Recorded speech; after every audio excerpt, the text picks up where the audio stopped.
at the time, comes out and says, I don't think she was doing it on purpose. The coach says that. Go all the way to the front. This is how she plays. Look, damn, girl. She's obviously very sweet. She doesn't at all have any negative intent. Yeah, at all. She doesn't hit hard, and she plays very clean basketball. Another white privilege. And watch what she does to the eyes. You see? Ooh, wow. The play in the last game, I didn't see the play in real That's time. her in the back. You sure about that? You sure about that? Straight to a press conference. So you can pause it right there. And that's her right there. That's her in the back, and that's the foul. Here comes kindness. I stand by them. I will always stand by them. Amen. Everybody else can go to hell. Oh, wait a minute. Kindness. Wait a minute. So you know what? We need kindness. Grace. They go high, you go. Grace. Sounds like a They wholesome go Christian. And low, goes, hey, by the way, we go go to hell, and then Yeah. you leave. Walking, Talking contradiction. Everybody else is trying to divide our locker room. No. Not having your players back will do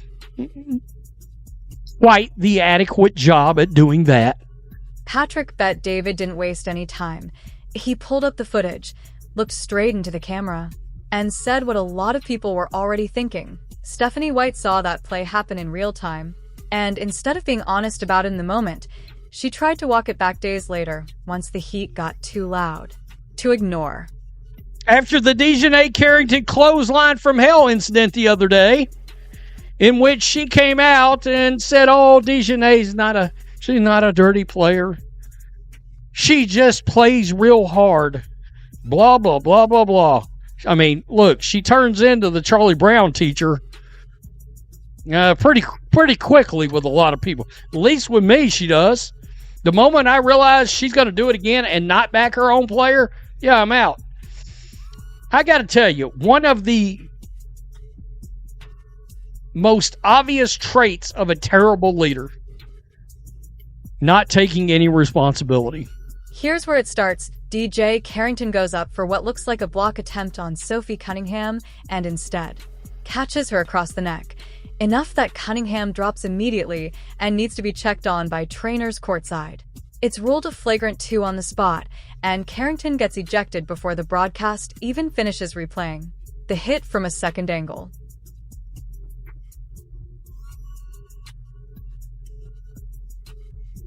She has to be fired immediately. Indiana Fever head coach Stephanie White walked past her own player Sophie Cunningham to check on Dejanay Carrington after the hard foul.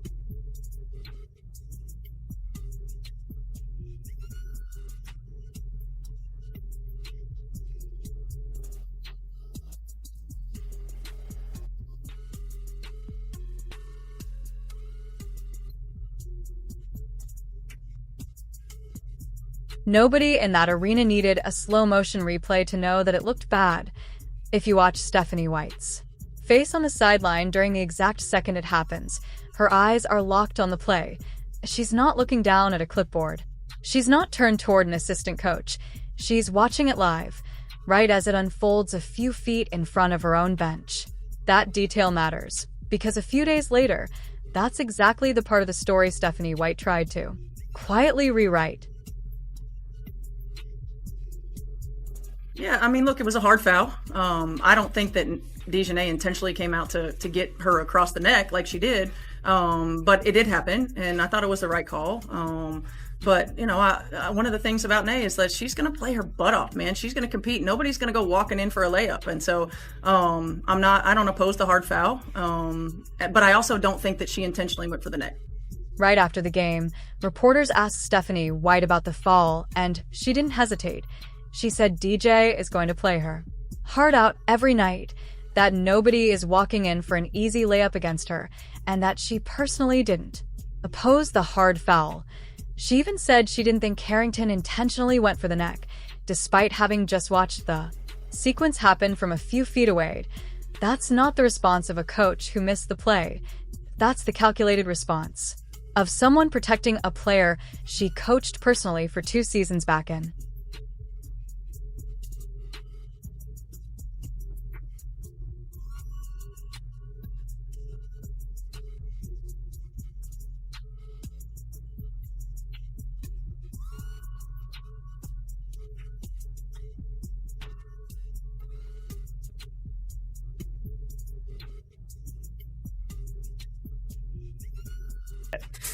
I can't believe that Stephanie White kind of stood up for Carrington.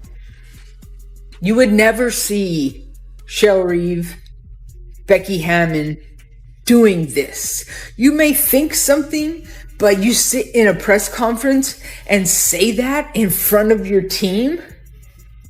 You don't do that. That's how you lose the team. The team will go against you. What? I'm blown away by that. You can think, oh, I used to coach her, talk to her on the side, whatever, but you don't go in national news and basically put down your own team. This isn't a coach commenting on a stranger from another franchise. This is someone who developed a real relationship with Carrington, someone who ran a locker room with her and knows her competitive edge on a personal level. S.O. when the moment came to call the foul exactly what it looked like. White softened it instead.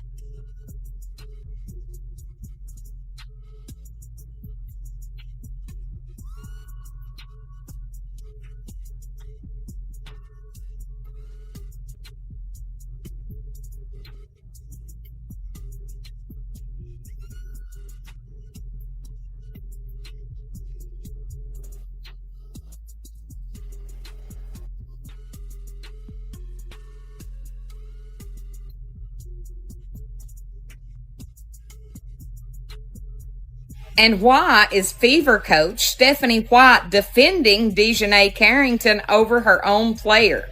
That is absolutely bizarre, considering you can watch the replay of that, and it was absolutely unacceptable what happened to Cunningham. Both Sophie Cunningham and Caitlin Collins are wonderful role models for young children, and they play the game exceptionally well.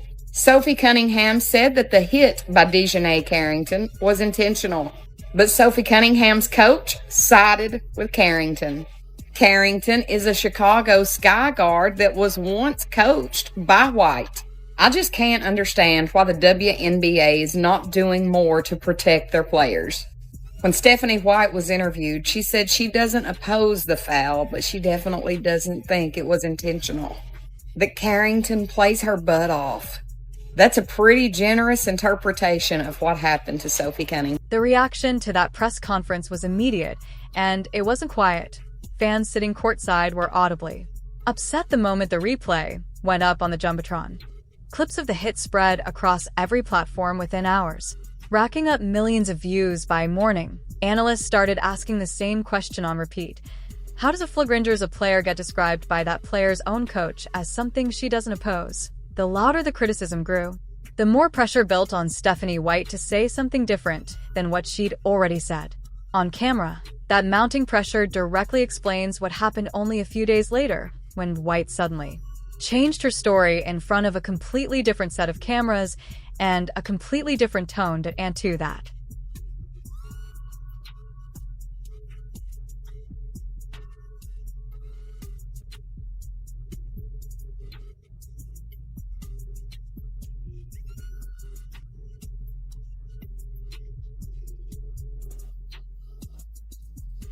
In the last game, I didn't see the play in real time. I went straight to a press conference. I thought the play got called right. Thankfully, Sophie's okay. Was it egregious? Absolutely. When you have a chance to watch that over and over and over on replay, you can see that. I didn't have that in real time. Were there any I take personally any suggestions that I don't 100% always have my players back. I ride with them 10 toes down all the time. All the time. 3 days after the original incident, Stephanie White stood at a podium again, and her tone had shifted completely. She said she didn't actually see the play develop in real time, explaining that she went straight from the bench to a scheduled press conference, and only afterward, once she watched it on replay, realized how egregious it looked. She said she takes it personally when people suggest she doesn't have her players' backs, insisting she rides with every one of them. No exceptions. Here's the problem. Sideline footage from the original broadcast clearly shows her looking directly at the play as it happens. She's not turned away, not distracted by a substitution. She's facing straight at the court, with a clear line of sight to the exact spot the foul occurred. saying she didn't see it live doesn't line up with what the cameras captured that night. And once people rewatched that sideline angle side by side with her new explanation, says, I couldn't see it. Say about the play in the last game, I didn't see the play in real That's time. her in the back. You sure about that? You sure about that? Went straight to a press conference. So you can pause it right there. And that's her right there. That's in her the in the picture? back, and that's the foul. What do you mean you can't see the foul? Unbelievable. And she says she got a better view than some of the referees got. And then this is how she comes and cries on TV about the criticism she got. How dare people on social media call her out? Go for it. this is what really got people talking online. Someone took the original sideline angle and put it right next to her later press conference quote, breaking it down frame by frame. It's genuinely hard to watch that comparison and walk away thinking she truly missed the play. Her head doesn't move. Her eyes track the entire play, from start to finish. Whatever she saw happen on that court, she saw it exactly as it happened and not 3 days later on a highlight. Reeled SOY changed the story. The most obvious explanation is the one a lot of people didn't want to say out loud, even though it was sitting right there in plain sight. Stephanie White coached DJ Carrington and knows her personally. Once the backlash reached a level she could no longer ride out, protecting that relationship became more important than staying upfront about what she actually witnessed.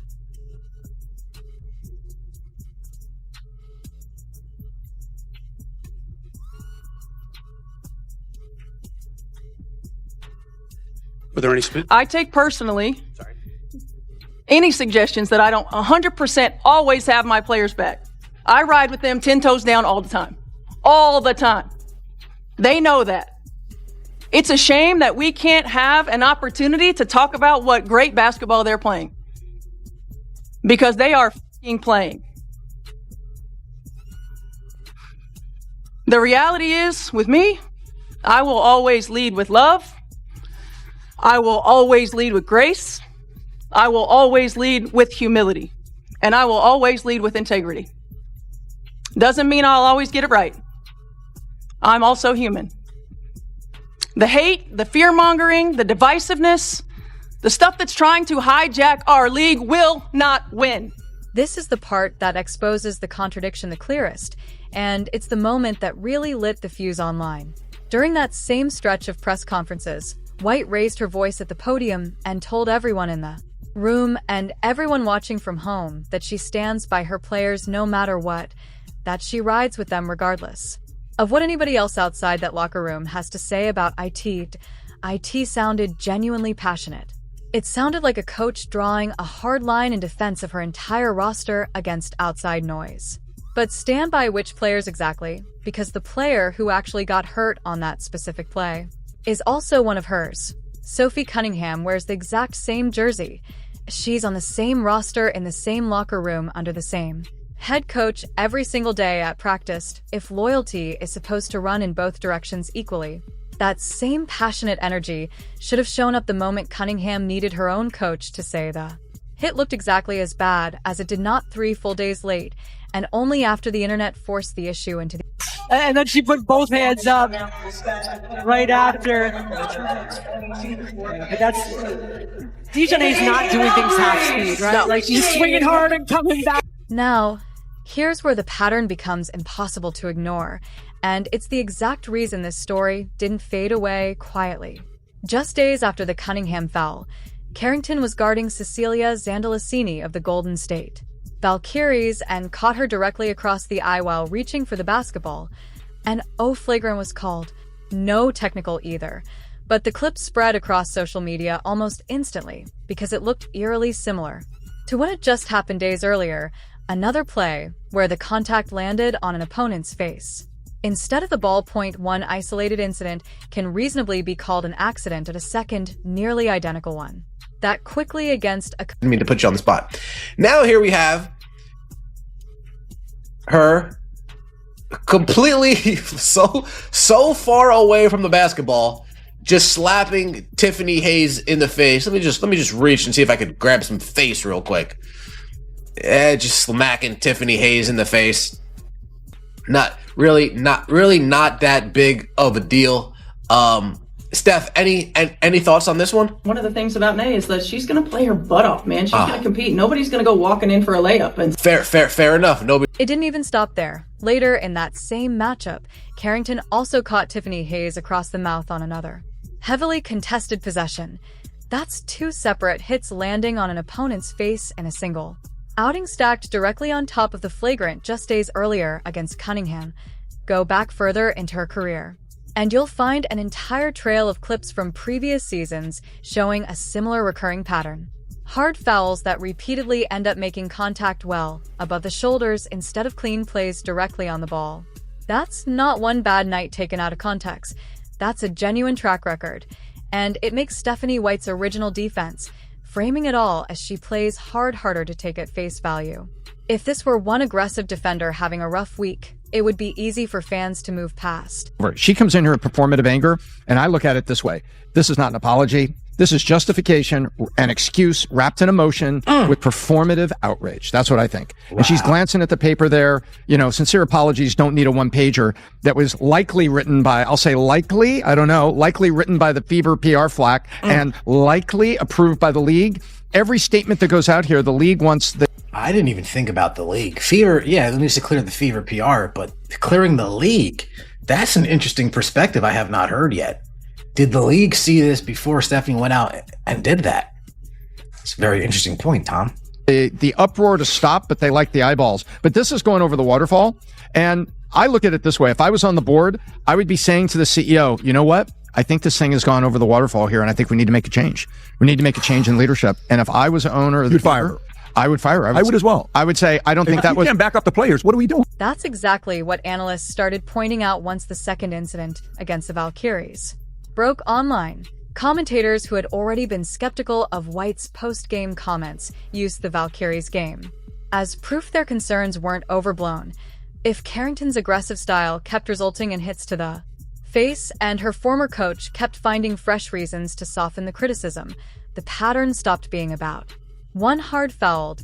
IT became a question of whether White was willing to hold her former player accountable at all, or whether their personal relationship made that impossible. That's the real tension running underneath this entire story. Stephanie White coached DJ Carrington for 2 full seasons before either.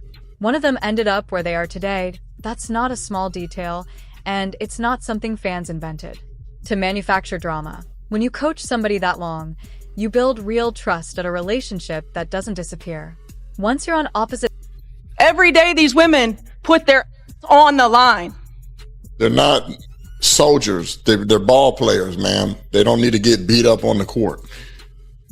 Every day. When they go low, we go high. Love will win. Grace will win. Humility will win.